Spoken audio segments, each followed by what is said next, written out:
Vectors में जो हमने अगले क्वेश्चन लिए हैं, 3 क्वेश्चन का एक सीरीज है, कॉन्सेप्चुअल से क्वेश्चंस हैं। चलिए सबसे पहले समझते हैं कि आखिर इन क्वेश्चंस में है क्या। For any 2 vectors A and B, A और बी हमारे कोई भी 2 वेक्टर्स हैं। If mod A plus B is equal to mod A plus mod B, ये हमारा एक कंडीशन दिया हुआ है कि किसी भी 2 वेक्टर ए और बी के लिए अगर mod A plus B vector में is equal to mod A plus mod B हो, then prove that vector A is parallel to vector B. अगर ये इसके बराबर है तो हमें यह सिद्ध करना है कि सदिश ए जो है वो सदिश बी के समानांतर है। ये पहला क्वेश्चन है। अब पैरेलल बताने के लिए चलिए सॉल्व करते हैं। सबसे पहले क्वेश्चन नंबर 1 को ही सॉल्व करते हैं। हमारा जो गिवन कंडीशन है वो गिवन कंडीशन क्या है? गिवन कंडीशन है मॉड में vector A plus vector B is equal to mod A plus mod B. ये हमारा दिया हुआ है। हम क्या करते हैं, दोनों साइड में स्क्वायर कर देते हैं, दोनों पक्षों में हम वर्ग कर दे रहे हैं। क्यों? हमने ये जाना है कि किसी भी वेक्टर का स्क्वायर उसके मॉड के स्क्वायर के इक्वल होता है। किसी भी वेक्टर का स्क्वायर उसके मॉड के स्क्वायर के इक्वल होता है। उस कॉन्सेप्ट को हम यहाँ पर यूज करने वाले हैं। तो वो तभी हो सकता है जब स्क्वायर के फॉर्म में हो। तो स्क्वायर बनाने के लिए हम क्या करते हैं, स्क्वायरिंग बोथ साइड्स, दोनों पक्षों में वर्ग करने पर, दोनों पक्षों में वर्ग करने पर ये क्या हो जाएगा, mod vector A plus vector B का स्क्वायर इज इक्वल टू, अब यहाँ पर होल स्क्वायर लगेगा क्योंकि हमने स्क्वायरिंग बोथ साइड में किया है। आप यहाँ पर एक एक पर स्क्वायर मत लगा देना। स्क्वायर जो है mod A plus mod B whole square ऐसे लगेगा। अब यहाँ पर ध्यान से देखिए, ये स्क्वायर जो है मॉड पर लगा है। ये स्क्वायर अगर मॉड पे लगा है तो हम इसको वेक्टर के स्क्वायर में चेंज कर सकते हैं। ये है हमारा vector A plus vector B का होल स्क्वायर, और यहाँ पर होल स्क्वायर के अंदर में जो 2 क्वांटिटीज हैं, हमें यहाँ पर इसे a प्लस बी के होल स्क्वायर के फॉर्मूले पर एक्सपेंड करना है। तो यहाँ पर आएगा वेक्टर a का स्क्वायर प्लस वेक्टर b का square plus 2 vector a dot vector b, और यहाँ पर नॉर्मल वही हमारा a प्लस बी का whole square.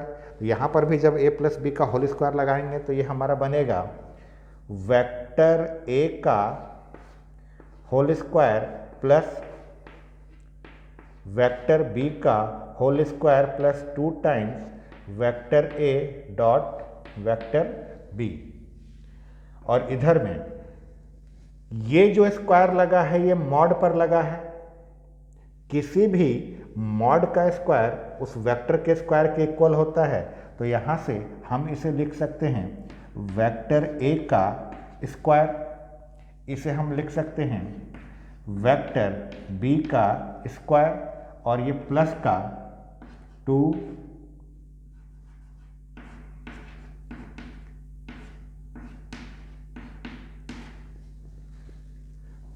Mod A mod B. अब आइए यहाँ पर ध्यान से देखिए, ये वेक्टर ए का स्क्वायर और वेक्टर बी का स्क्वायर, और इधर वेक्टर ए का स्क्वायर और वेक्टर बी का स्क्वायर, ये दोनों कैंसिल हो जाएंगे। यहाँ पर क्या बचा? यहाँ पर आपके पास बचा है 2 times A dot B vector के रूप में, और इज इक्वल टू में क्या बच रहा है, 2 टाइम्स मॉड ए वेक्टर का मॉड बी वेक्टर का। दोनों साइड से 2 भी कैंसिल हो जाएगा। दोनों साइड से जब 2 कैंसिल होगा तब आपके पास क्या बचेगा, आपके पास बचेगा A vector dot B vector is equal to, यहाँ से आपके पास बचा है mod A vector dot mod B vector. अब आइए यहां पर ध्यान से देखिए, ये दो वेक्टर के बीच का डॉट प्रोडक्ट है, दो सदिशों के बीच का ये डॉट प्रोडक्ट है। तो जब हम इसको फॉर्मूले में एक्सपेंड करेंगे, हमने A vector dot B vector का फॉर्मूला क्या पढ़ा है, mod A mod B cos theta. Vector A dot vector B का हमने formula vector A mod B cos theta ये पढ़ा है, और इज इक्वल टू में हमारे पास क्या है, mod vector A dot mod vector B. ये मॉड वेक्टर ए और मॉड वेक्टर बी को जब हमने उधर शिफ्ट किया तो ये दोनों इसके साथ मल्टीप्लाई में है, ये उधर जाके डिवाइड हो जाएगा, तो हमारे पास बचेगा cos theta is equal to mod A mod B upon mod A mod B. ये पूरा का पूरा कैंसिल होकर cos theta is equal to 1 आ जाएगा। सोचिए cos theta is equal to 1 है, कॉस में 1 कब आता है, कॉस में 1 तब आता है जब theta is equal to 0 degree हो। Theta is equal to 0 degree हो जाए तो कॉस में 1 आ जाता है। अब थीटा इज इक्वल टू 0 होने का मतलब कि दो वेक्टर्स जो है एक दूसरे के पैरेलल है। पैरेलल होने का कंडीशन क्या था, थीटा इज इक्वल टू 0 हो जाना। ये तो हो गया हमारा क्वेश्चन नंबर 1। क्वेश्चन नंबर 1 के बाद बात करते हैं हम क्वेश्चन नंबर 2 की। फॉर एनी टू वेक्टर्स, यहां पर भी हमारे पास कोई दो सदिश ए और बी हैं। If vector A plus B का mod is equal to vector A minus vector B का मॉड, दोनों क्वेश्चंस के कंडीशन में फर्क है। यहां पर मॉड में vector A plus vector B जो था mod A plus mod B के इक्वल था, लेकिन यहां पर मॉड में vector A plus vector B जो है मॉड में ही vector A minus vector B के इक्वल है। तो हमें प्रूफ करना है A and B are perpendicular to each other, यानी सदिश ए जो है वो सदिश बी पर लंब है। फर्स्ट क्वेश्चन में हमें पैरेलल प्रूफ करना था, सेकंड क्वेश्चन में हमें परपेंडिकुलर प्रूफ करना है। परपेंडिकुलर, सोचिए दो वेक्टर्स एक दूसरे पर परपेंडिकुलर कब होते हैं, दो सदिश एक दूसरे पर लंब कब होते हैं, अगर उन दोनों वेक्टर्स का डॉट प्रोडक्ट 0 हो जाए। किसी भी दो वेक्टर का डॉट प्रोडक्ट अगर 0 हो जाए तो हम ये कहते हैं कि वो दोनों वेक्टर एक दूसरे पर परपेंडिकुलर हैं। इसी कॉन्सेप्ट का यूज करते हुए हम इस सेकंड क्वेश्चन को सॉल्व करने वाले हैं।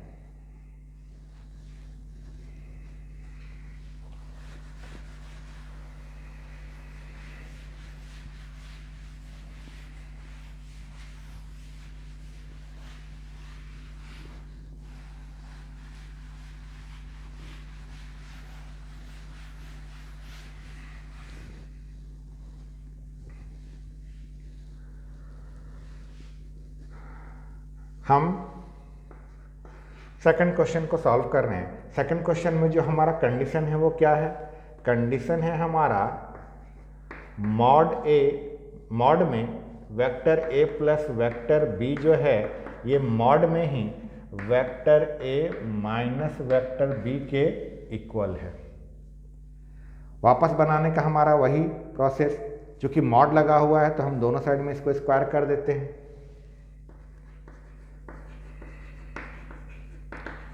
स्क्वायरिंग बोथ साइड्स, दोनों पक्षों में वर्ग करने पर, दोनों पक्षों में अगर हमने वर्ग किया स्क्वायर किया तो यहां से क्या आएगा,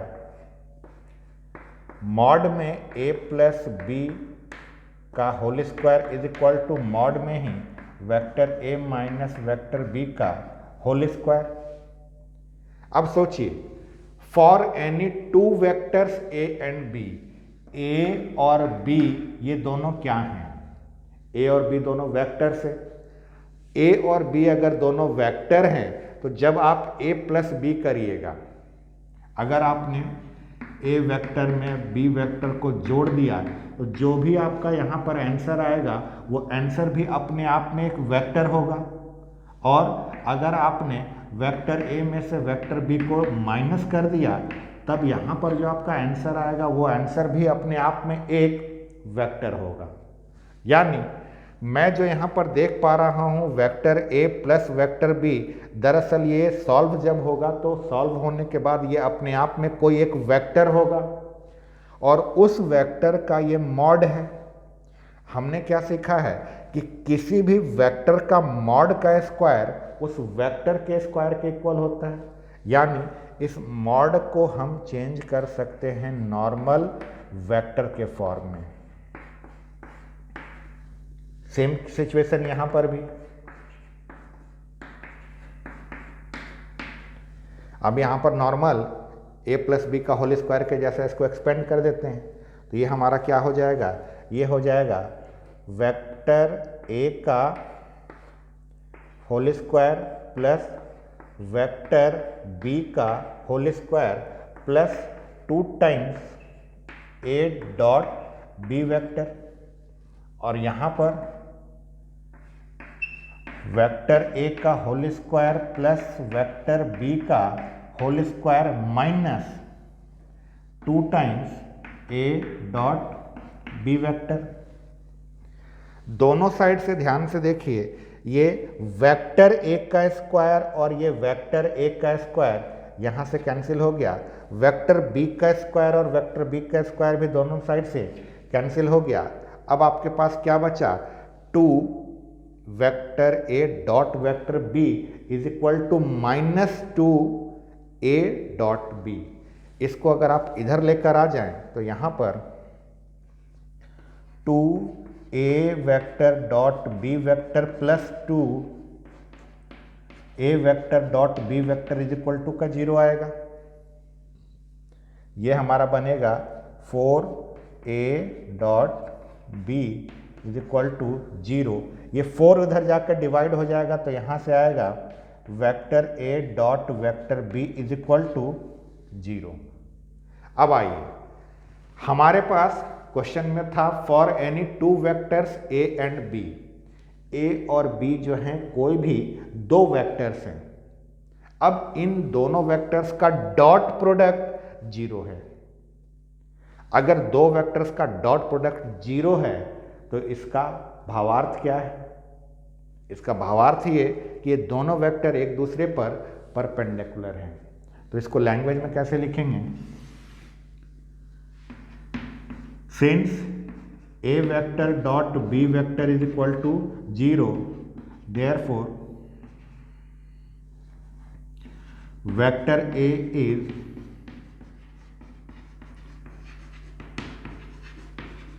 परपेंडिकुलर टू वेक्टर बी, जो कि सदिश ए डॉट सदिश बी बराबर 0, अतः सदिश ए सदिश बी पर लंब है। 2 वेक्टर्स एक दूसरे पर अगर परपेंडिकुलर होते हैं तो दोनों का डॉट प्रोडक्ट 0 होता है। ये था हमारा क्वेश्चन नंबर 2।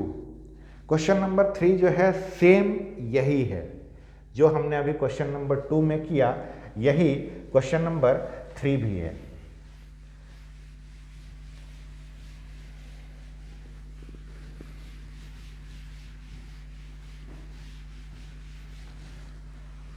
क्वेश्चन नंबर 3 में देखिए, for any 2 vectors A and B. यहां पर भी ए और बी जो हैं कोई भी 2 वेक्टर हैं, then prove that vector mod A into vector B plus mod B into vector A. यानी यहां से लेकर यहां तक ये पूरा अपने आप में एक वेक्टर है, इज ऑर्थोगोनल। अब यहां पर एक वर्ड ऑर्थोगोनल आ रहा है। ऑर्थोगोनल और कुछ नहीं होता है, परपेंडिकुलर का ही दूसरा नाम है। जिसको हम परपेंडिकुलर बोलते हैं, लंब बोलते हैं, उसे ही ऑर्थोगोनल भी कहा जाता है। ये वेक्टर जो है इस वेक्टर पर परपेंडिकुलर है, यही हमें प्रूफ करना है। ये भी यहां से लेकर यहां तक ये अपने आप में एक वेक्टर है। ए और बी जो हैं वो हमारे वेक्टर हैं, और ये पूरी की पूरी राशि और ये पूरी की पूरी राशि भी अपने आप में एक एक वेक्टर है। तो हमें ये बताना है कि ये वेक्टर और ये वेक्टर एक दूसरे पर परपेंडिकुलर है। ऑर्थोगोनल का मतलब परपेंडिकुलर। अभी अभी हमने बात की थी कि दो वेक्टर्स जो हैं एक दूसरे पर अगर परपेंडिकुलर हो तो इसका अर्थ क्या होता है। दो वेक्टर्स अगर एक दूसरे पर परपेंडिकुलर हैं तो इसका अर्थ है कि उन दोनों का डॉट प्रोडक्ट 0 होगा। इसके लिए थर्ड क्वेश्चन में चूंकि यहां से लेकर यहां तक ये अपने आप में एक वेक्टर है, तो चलिए इसको सबसे पहले इस वेक्टर का कोई नाम दे देते हैं। Let R vector is equal to mod में vector A into vector B plus mod में vector B into vector A. हमने उसका नाम आर वेक्टर दे दिया, एंड इसका भी एक नाम दे देते हैं। नाम इसका हम दे देते हैं S vector. S vector is equal to mod में A vector dot B vector minus mod B vector dot A vector. अब हमें क्या प्रूफ करना है? हमें ये प्रूफ करना है कि ये वेक्टर जो है ये इस वेक्टर पे परपेंडिकुलर है, लंब है। मतलब आर वेक्टर का एस वेक्टर के साथ अगर हमने डॉट प्रोडक्ट 0 बता दिया तो ये दोनों एक दूसरे पर परपेंडिकुलर बन जाएंगे। तो चलिए हम निकालते हैं R vector dot S vector को। सबसे पहले हम आर वेक्टर को लिख लेते हैं। आर वेक्टर हमारा था mod A B vector plus mod B vector A. यह है हमारा आर वेक्टर। डॉट में एस वेक्टर जो है हमारा mod A vector B minus mod B vector A. अब इन दोनों को हमें मल्टीप्लाई करना है। यहाँ पर हमारा R vector dot S vector जो है वैसे का वैसे ही है। मल्टीप्लाई कैसे करें? ये ब्रैकेट के अंदर देखिए दो टर्म हैं, इस ब्रैकेट में दो पद हैं और इस ब्रैकेट में भी दो टर्म हैं। जैसा नॉर्मल हम अलजेब्रा में मल्टीप्लाई करते हैं, यहाँ से एक टर्म को लेकर उसको दोनों के साथ मल्टीप्लाई कर दिया, फिर इसको पकड़ के दोनों के साथ मल्टीप्लाई। यहाँ पर हमने जब इसको पहले पकड़ा तो ये है हमारा मॉड ए वेक्टर बी, और इसको मल्टीप्लाई इसके साथ कर देना है mod A vector B minus mod B vector A plus mod B vector A mod A B minus vector B का मॉड वेक्टर ए का मॉड, नहीं वेक्टर ए का मॉड नहीं है, यहाँ ब्रैकेट है नॉर्मल मल्टीप्लिकेशन है। ये हमारा R vector dot S vector वैसे का वैसे ही। अब सोचिए इसका इसके साथ मल्टीप्लाई करना है, इसका इसके साथ जब मल्टीप्लाई करेंगे तब मॉड ए का होल स्क्वायर बनेगा, क्योंकि ये मॉड ए है ये भी मॉड ए है। मॉड ए का whole square into vector B का होल स्क्वायर, क्योंकि यहाँ पर वेक्टर बी है और ये वेक्टर बी है, माइनस इसका जब इसके साथ मल्टीप्लाई करेंगे तब देखिए ये वेक्टर जो है मॉड में है ए, लेकिन यहाँ पर केवल नॉर्मल वेक्टर है, ये स्क्वायर नहीं बन सकता। तो यहाँ पर A vector mod A vector और ये B vector mod B vector आएगा, आ रहा है। अगर आपको मॉड समझने में तकलीफ हो रहा है कि मॉड कहां पर है, इसको मैं सही ढंग से लिख सकता हूं।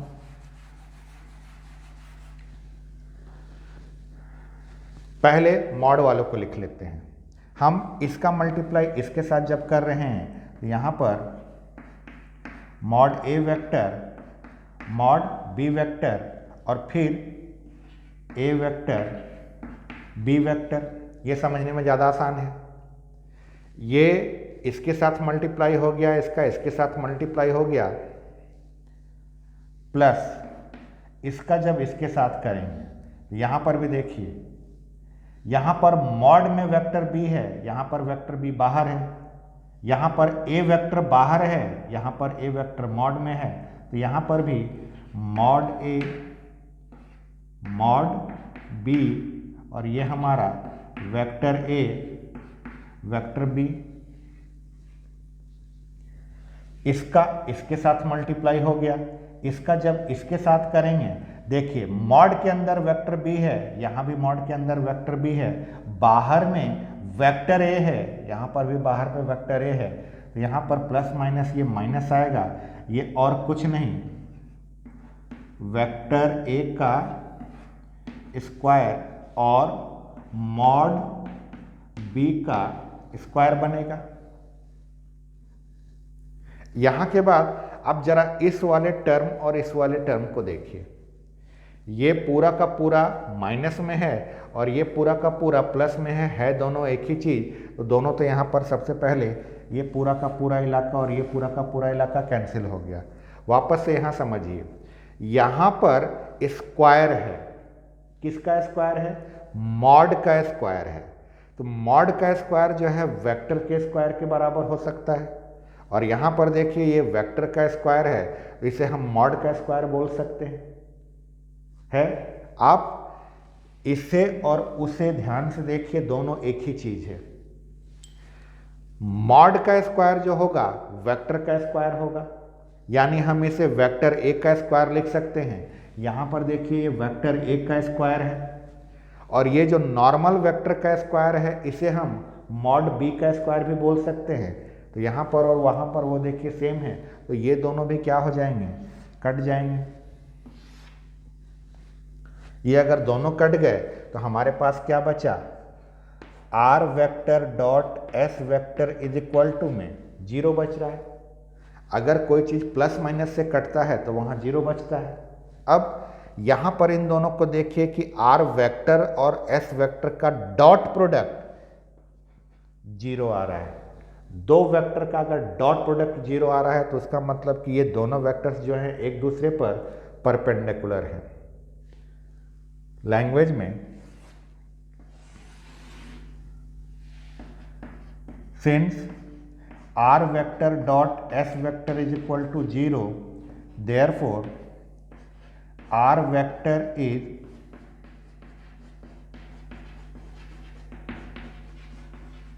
Perpendicular on S vector. R vector जो है वो एस वेक्टर पे परपेंडिकुलर है। अब आर वेक्टर क्या था हमारा? आर वेक्टर जो था ये है, और एस वेक्टर क्या है? एस वेक्टर जो है ये है, और ये दोनों एक दूसरे पर लंब हैं, परपेंडिकुलर है। यही हमारे क्वेश्चन में हमें प्रूफ करना था कि ये वेक्टर जो है ये इस वेक्टर पर ऑर्थोगोनल है। ऑर्थोगोनल का मतलब परपेंडिकुलर है।